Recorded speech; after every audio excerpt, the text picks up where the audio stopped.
रामकृष्ण हरी. मी रोहिणी तुम्हा सगळ्यांचे अगदी मनपूर्वक माझ्या ह्या चॅनलमध्ये स्वागत करते. आज आपण ह्या व्हिडिओमध्ये बघणार आहोत श्री दासबोध कथासार यातील दशक 7वा. दशक 7वा यामध्ये 14 प्रकारचे ब्रह्म सांगितलेले आहेत.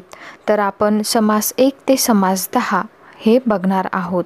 या आधीचे दशक तुम्ही प्लेलिस्टमध्ये जाऊन चेक करू शकता, ऐकू शकता. तर मग चला जास्त वेळ न घालवता आता आपण सुरुवात करूया. श्री दासबोध कथासार यातील दशक 7वा 14 प्रकारचे ब्रह्म यातील आपण समास पहिला बघणार आहोत. समास पहिला मंगलाचरण. सर्व विद्याधरांचा मूळ पुरुष गणेश आहे. त्याच्याद्वारे सर्व विद्या प्रकट झाल्या व कवी मान्यता पावले. अशा त्या स्वयंभू देवाला मी वंदन करतो. त्याच्यापासूनच आदिकुमारी शारदा उत्पन्न झाली. त्या वेदमातेला दुसरे नमन करतो. तिसरे नमन सर्व समर्थ अशा सद्गुरूला करतो.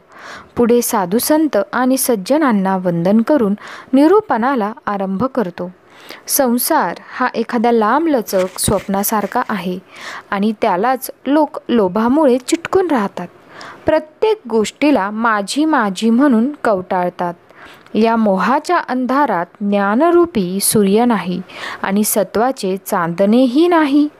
त्यामुळे पुढे मार्गही दिसत नाही. विषयाच्या सुखाच्या लोभाने जन्मामागून जन्म घेत व मरत अगणित फेऱ्या करीत राहतात. परमात्म्याला न जाणल्या कारणाने कष्ट उपशित असतात. हे कष्ट चुकण्यासाठी आत्मज्ञानच हवे. म्हणूनच हे निरूपण आहे. यात अध्यात्मविद्येचा विचार सांगितला आहे. तो ध्यानपूर्वक ऐका. पण हा ग्रंथ मराठी भाषेत आहे म्हणून उपेक्षा करू नका. अहो, लोखंडाच्या पेटीत रत्ने ठेवली तरी त्यांचे मोल काही कमी होत नसते. तसेच अध्यात्म निरूपण प्राकृत भाषेत असले तरी ते ग्राह्य आहे. त्याचा अभ्यास करता करता अचानक अद्वैताचे ज्ञान होते. पण ज्याला अभ्यास करता येत नसेल तर त्याने काय करावे? तर अशांकरिता संत सहवास हा सोपा उपाय आहे. त्यामुळे सहजासहजी आयता मोक्षपदरी पडतो. भाषा जरी निराळी असली तरी तत्व एकच सांगितलेले असते. पण ही खटपट मुमुक्षू श्रोता असला तर ती सार्थ होते ती कशी? तर माया व ब्रह्म यातला फरक जाणून घेणे हेच अध्यात्म होय. यासाठी अगोदर माया कशी आहे ते ऐका. माया त्रिगुणात्मक, आकार घेणारी, विकारी, पंचभूतात्मक, एकाचे अनेक करून दाखवणारी, नजरेला दिसणारी, भासणारी, क्षणभंगूर, ईश्वरालाही चाळविणारी, सृष्टी निर्माण करणारी आहे. ती अत्यंत बलवान आहे. तिचे निराकरण ज्ञाना वाचून अन्य कशानेच होणार नाही. त्यासाठी पुढच्या समासात ब्रह्मज्ञानाचे वर्णन केले आहे. येथे समास 1 समाप्त होतो.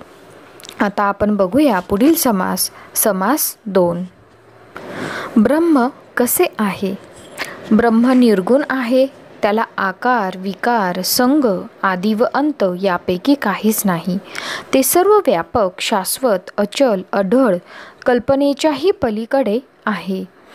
जे दिसते त्यापेक्षा वेगळे, इंद्रियांना न जाणवणारे, सर्वांपेक्षा मोठे व सर्वांहून सूक्ष्म असे असून त्याची प्रचिती संतांशिवाय मिळणार नाही.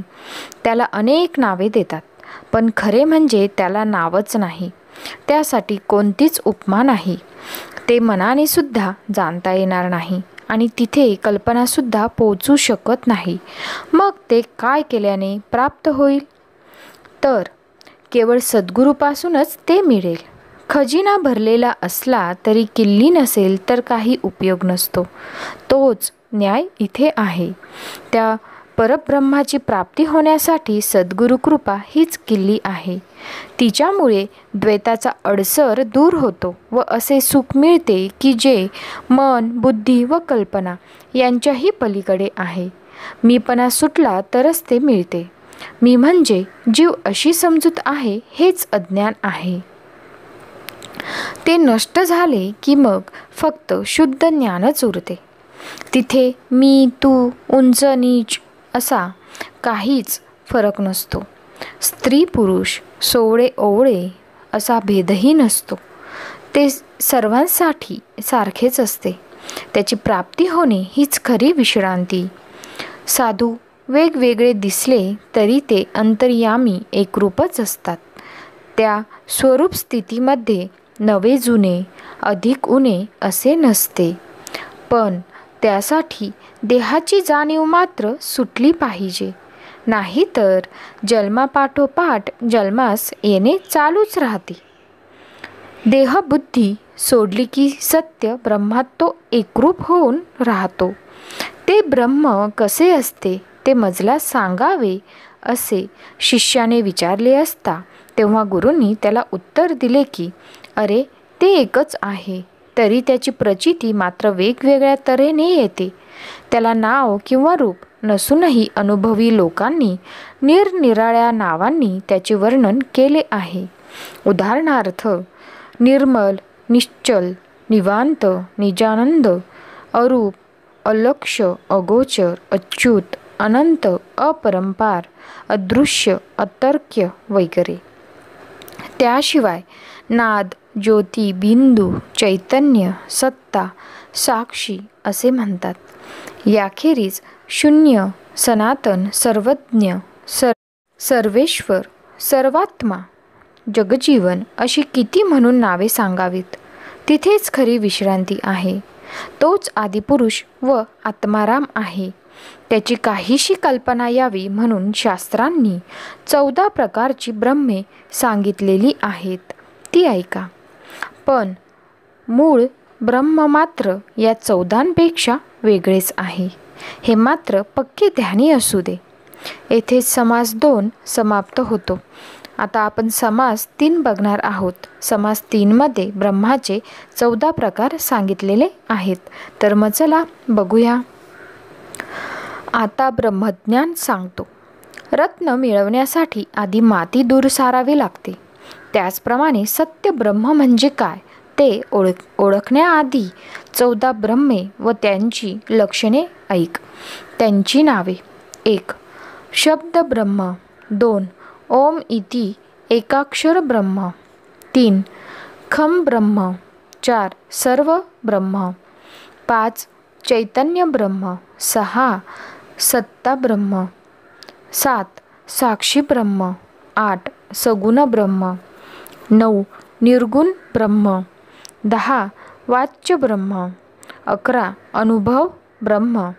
12. आनंद ब्रह्म. 13. तदाकार ब्रह्म आणि 14. अनिर्वचनीय ब्रह्म अशी आहेत. आता या एकेकाचे निरसन करतो ते ऐक. 1. शब्द ब्रह्म.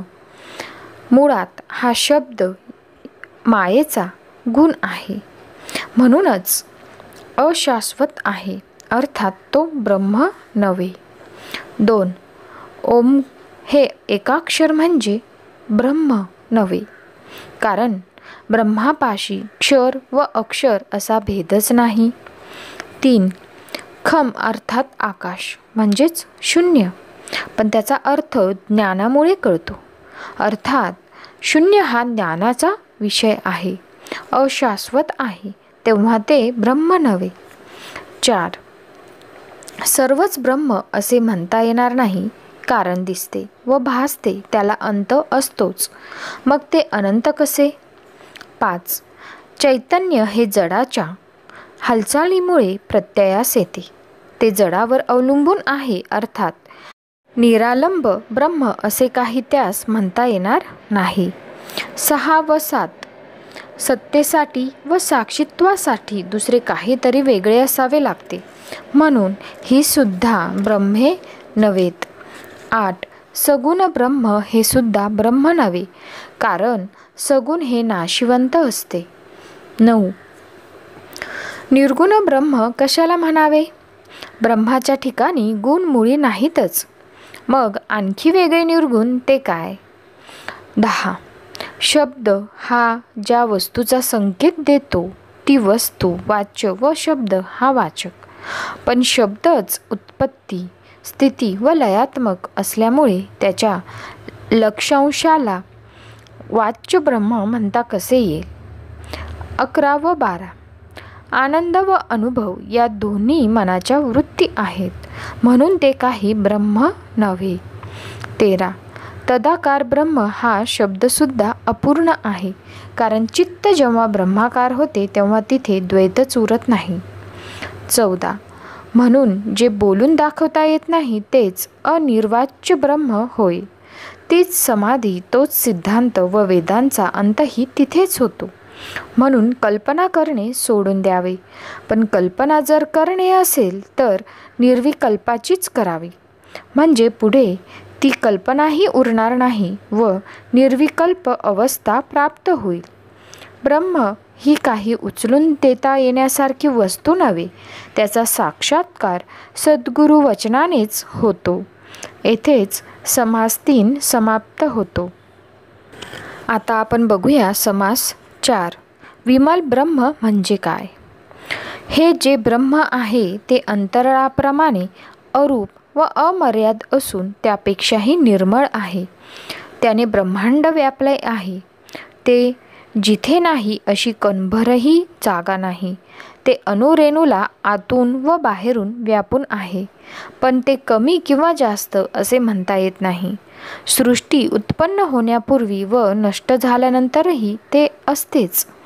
ते सर्वत्र पसरलेले असून अणुपेक्षा सूक्ष्म आहे. तसेच कोमल व अविनाशी असे असून आपण त्यातच सर्वदा वावरत असतो. पण मायेमुळे आपणास त्याची जाणीव मात्र नसते. ती जाणीव ही अनुभवाची गोष्ट आहे. जिथे ब्रह्म, माया व अनुभूती एकत्र येतात तेच अंतरंग होय. त्या अवस्थेला सर्व साक्षिणी तुर्यावस्था असे म्हणतात. तरीही ही अवस्थासुद्धा ज्यावेळी नाहीशी होते त्यावेळी खरी निवृत्ती होते. तेव्हा मग ज्ञान, अज्ञान, विज्ञान वगैरे सर्व विरून जाते आणि जे काही राहते ते केवळ अविनाशी ब्रह्म होय. हा अनुभव एकांतामध्ये योगीच फक्त घेतात. येथेच समास 4 समाप्त होतो. आता आपण बघणार आहोत समास 5. द्वैत निरसनाचे साधन. श्रोत्यांचा प्रश्न असा आहे की ब्रह्माचा प्रकाश अंतरंगात आहे हे कळले, पण माया प्रत्यक्ष दिसतेच आहे. आता या द्वैताचे निरसन कसे करायचे ते सांगावे. वक्ता उत्तर देतो. माया व ब्रह्म यांची जाणीव कुणाला होते तर मनालाच ना. मग जेव्हा तुर्यावस्थेत जाते तेव्हा ते सर्वच जाणते आणि त्या अवस्थेला सर्व साक्षिणी असे म्हणतात. हे मनच तर संकल्प व विकल्प करते. खरे द्वैत तिथेच आहे. असे मनच जेव्हा वृत्तीरहित व स्तब्ध होते तेव्हा ज्ञानही नाही व अज्ञानही नाही अशी अवस्था होते. तिला उन्मनी अवस्था असे नाव आहे. त्यावेळी पूर्ण समाधान होते. माया वेगळी आणि ब्रह्म वेगळे या मनाच्या कल्पना आहेत हे ज्ञानी लोक जाणतात.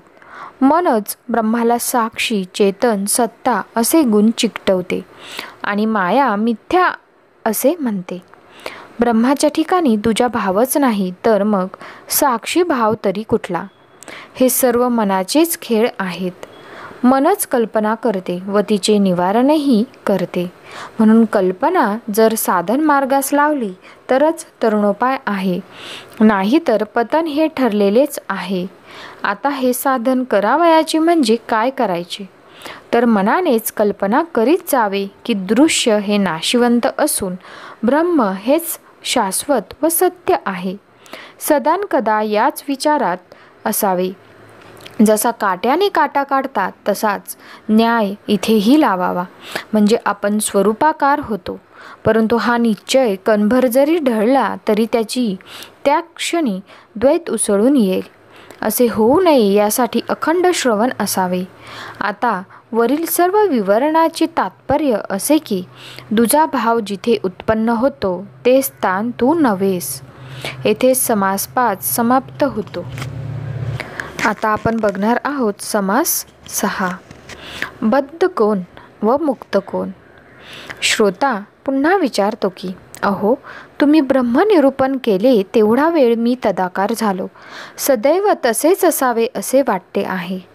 पण पुन्हा संसाराचे भान येते. अशी वृत्ती द्विधा होते. किड्याला दोरा बांधून मागे खेचावा तसे मला होते.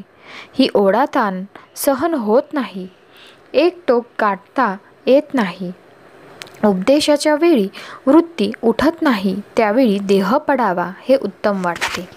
नाहीतर ही कसरत करण्यापेक्षा आपला सरळपणे संसारच करावा म्हणजे झाले. दोन्हीकडे अंतरलो तर काय साधणार? ब्रह्मसुखाने संसारातील गोडी नष्ट होते आणि संसार सुख ब्रह्मानंदाचा नाश करतो. माझी वृत्ती अखंड ब्रह्माकार राहत नाही असे माझे दुःख आहे. गुरु म्हणतात, तुझे म्हणणे माझ्या ध्यानात आले. आता असे पहा की ब्रह्मज्ञान होता क्षणीच शुक व वामदेव मुक्त झाले ही गोष्ट खरी. तथापि इतर जे जगात वावरणारे प्रल्हाद, नारद, पराशर, पुंडलिक, व्यास, अमरीश, भीष्म, दालभ्य, रुक्मागंध, अर्जुन, बिभीषण, वशिष्ठ, त्याचप्रमाणे कवी, हरी वगैरे 9 नारायण हे सर्व बद्ध झाले असे समजू नकोस. तर देह अभिमानी हा बद्ध आणि विदेही हा मुक्त असतो. शुकाने तर परीक्षितासाठी पुराणिकाची भूमिका निभावली होती, पण त्याने त्याची मुक्त अवस्था काही ढळली नाही. जो ब्रह्मज्ञ असतो तो सर्व व्यवहार करूनही नित्य मुक्तच असतो.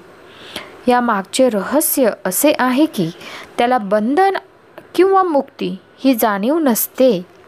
तो देहात असूनही त्याला देहबुद्धी नसते.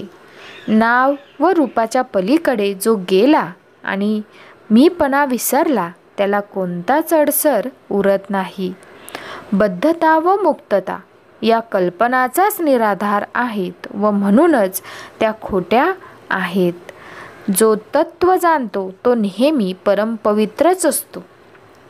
त्याला मी व माझी अवस्था यांचे भान नसून तो नित्य निसंदेह अवस्थेतच असतो. त्यामुळे त्याने प्रपंच केला काय किंवा देह सोडला काय त्यामुळे काहीच अंतर पडत नसते. येथेच समास 6 समाप्त होतो. आता आपण बघूया समास 7. साधनाची अनिवार्यता. हे परमतत्व जे आहे ते उमगण्यास फार अवघड आहे. त्याची कल्पना करता येत नाही. ते दिसत नाही, भासत नाही. त्याला ना रंग ना रूप. तर मग त्याचे ध्यान तरी कसे करणार? चिंतन कसे करणार? कारण ध्यान करावयास जावे तर ध्येय व ध्याता असा द्वैत भाव मनी राहतोच. बरे ध्यान न केले तरी प्रपंच काही सुटत नाही. त्यासाठी अगोदर विवेकाची कास धरावयास हवी. नाहीतर काही केल्या ते हाती येणार नाही. पण ते मात्र असणारच व त्याची सत्ताही असणार. बरे त्याच्याप्रमाणे अन्य काहीच नसल्याकारणाने त्याला कसलीच उपमा देता येत नाही. बरे असे जरी असले तरी त्यास मिथ्या म्हणता येणार नाही. कारण ते अद्वैताचे ज्ञान सांगण्यासाठी शंकराने पार्वतीला गुरुगीतेचा उपदेश केला. त्याचप्रमाणे गोरक्षाला अवधूत गीता सांगितली गेली. तशीच विष्णूने हंसरूपाने विद्याताला हंसगीता, ब्रह्मांनी नारदाला चतुर्श्लोकी भागवत, वशिष्ठांनी रामाला वशिष्ठसार आणि कृष्णाने अर्जुनाला सप्तश्लोकी गीता सांगितली. असे अनेक ऋषींचेही उपदेश वेळोवेळी झाले आहेत. तेव्हा अद्वैत अवस्था ही नेहमी सत्यच आहे. तिचे अस्तित्व जो नाकारील तो पतन पावणारच. शिष्याची बुद्धी जिथे थकली व वेदांची वाचाच खुंटली तिथेच आपण जरी कितीही खटाटोप केला तरी ती उमगणार नाही. परंतु उमगली नाही म्हणून काही ती अवस्था खोटी नाही असेही नव्हे. त्यासाठी सद्गुरु वचनावर अव्यभिचारी श्रद्धा ठेवावी लागेल. त्याकरिता प्रथम मनाला आवर घालून मीपणाची जाणीव अर्थात अहंकार सोडला पाहिजे. ते काम अत्यंत दुर्घट आहे. कारण मीपणा हे अनेक दुर्गुणांचे आगर आहे. अहंकारी मनुष्य कुणालाच नकोसा वाटतो, तर तो भगवंताला तरी कसा आवडेल? मी असा भाव कुठे उत्पन्न होतो, ते ठिकाण जाणून मीपणाचा त्याग करावा आणि ब्रह्मस्थितीचा अनुभव घ्यावा. मग मात्र त्या स्थितीत राहण्याचा अभ्यास वाढवीत जावा. हेच साधन होय. ते कधीच सोडू नये, नाहीतर पुन्हा अहंकार आपणावर झडप घालील. मग आळशीपणा, गर्व यांच्यामुळे पतन होईल. अजून एक विघ्न म्हणजे लोकलाज हे होय. लोक आपल्याला साधकच म्हणतील याचा खेद वाटून घेऊन साधन सोडू नये. कारण ब्रह्मदेवासह सर्व महात्मे निरंतर साधन करीत असतात. ही गोष्ट कुणाला ठाऊक आहे का? अभ्यास करूनच आद्यतत्वापर्यंत पोचावे. तेव्हा श्रोते मंडळी विचारतात की तुम्ही अभ्यास करावा म्हणता, तर तो अभ्यास कोणता ते सांगा. येथे समास 7 समाप्त होतो. आता आपण बघणार आहोत समास 8, श्रवणाचा अभ्यास. गुरु म्हणतात तो अभ्यास व ते साधन म्हणजेच श्रवण होय. श्रवणामुळे भक्ती जागते, विरक्ती उत्पन्न होते, विषयांची ओढ नष्ट होते, चित्त शुद्ध होते, बुद्धीचा निश्चय होतो व अहंकार मावळतो. ममता, माया, संशय जाऊन मनाला आवर पडतो व समाधान होते. देहबुद्धी कमी होत जाते व परमार्थातील विघ्ने नष्ट होतात. एवढेच नव्हे तर समाधीसुद्धा लागते. असे अनेकानेक लाभ श्रवणामुळे होतात. या श्रवणाची बरोबरी कोणत्याच इतर साधनास करता येणार नाही. व्यवहारातील अनेक गोष्टींचे ज्ञान श्रवण करण्यामुळेच होत असते. हा प्रत्यक्ष अनुभव सर्वांना आहेच. सतत केलेल्या श्रवणामुळे उपरती होते. बद्धाचा मुमुक्षू होतो, मुमुक्षूचा साधक आणि साधकाचा सिद्ध होतो. पापी पुण्य मार्गाला लागतो, दुष्ट सज्जन होतो, तो श्रवणामुळेच होतो. अशा या श्रवणाचे महात्म्य कितीही सांगत जरी बसलो तरी संपणार नाही. पण जे श्रवण करतो त्यावर मनन मात्र झाले पाहिजे. त्यामुळेच परमात्म्याचा अनुभव येईल. मनन केले नाही तर अर्थ समजणार नाही व पुढे समाधानही होणार नाही. नित्य श्रवण व मनन नसेल तिथे समाधान तर होणार नाहीच. उलट मलाच काय ते सर्व कळते असा अभिमान वाटून बंधन मात्र पडेल. जसे आपण दररोज जेवतो, पाणी पितो, स्नान संध्या करतो, तसेच श्रवण व मनन सतत करीत जावे. आता श्रवण कसे करावे ते ऐका. येथे समास 8 समाप्त होतो. आपण श्रवण कसे करावे हे 9व्या समासामध्ये बघणार आहोत. तर मग आता समास 9, श्रवण कोणते व कसे करावे. आता श्रवण कसे करावे ते सांगतो. जे ऐकून मनाची चलबिचल होते व आपली श्रद्धा डळमळते ते वक्तृत्व ऐकू नये. एक ग्रंथ ऐकून श्रद्धा उत्पन्न झाली व दुसरा ग्रंथ ऐकून ती उडाली तर त्याचा उपयोग काय? आपल्या मनाची जी सहज प्रवृत्ती असेल असेच ग्रंथ ऐकत जावे. नाहीतर आवड अद्वैत भक्तीची आणि श्रवण मात्र सगुण भक्तीचे असे होऊ नये. तसे जर झाले तर मग आयुष्यभर श्रवण करूनही अंती हाती काहीच लागणार नाही. ज्ञानमार्ग, योगमार्ग, भक्तिमार्ग, तंत्रमार्ग असे अनेक मार्ग आहेत. तथापि ज्याची आवड असेल त्याने तेच ग्रंथ श्रवण करावेत. त्यामुळेच त्याची उन्नती होईल. प्रत्येकाची आवड निवड भिन्न भिन्न असते. जो प्रवृत्ती मार्गी असतो त्याला संसारातील विषय आणि ते मिळवण्याची साधने याच गोष्टी हव्या असतात.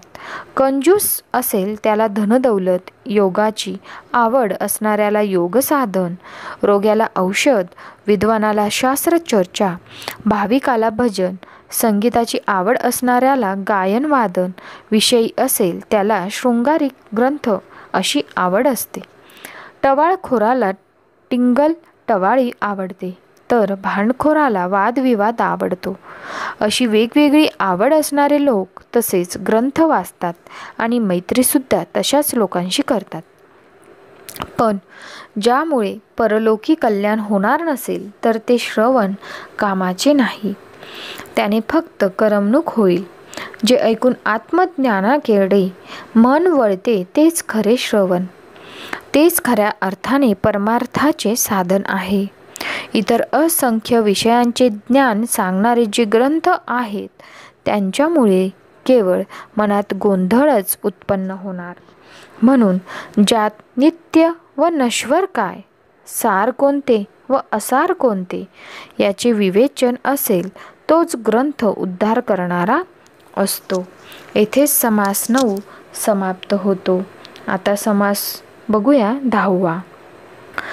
अंतकाळ कसा साधेल. माया ही अशी आहे, ती खऱ्याचे खोटे व खोट्याचे खरे करून दाखवते. वेद, पुराणे, शास्त्रे सत्य अशा ब्रह्माचे निरूपण करतात, पण असत्याचा पगडा मात्र काही केल्या दूर होत नाही. जे नाही ते माईक प्रचितीस येते व सत्य म्हणजेच ब्रह्म मात्र गुप्तच राहते. अशी मायेची करणी आहे. ती संत कृपेने दूर होते आणि आत्मदर्शन होते. चित्त चैतन्य स्वरूप होते आणि देह जाओ अथवा राहो अशी अवस्था होते. मग अशा ज्ञानी माणसाचा देह कुठेही पडला तरी तीच पुण्यभूमी होते.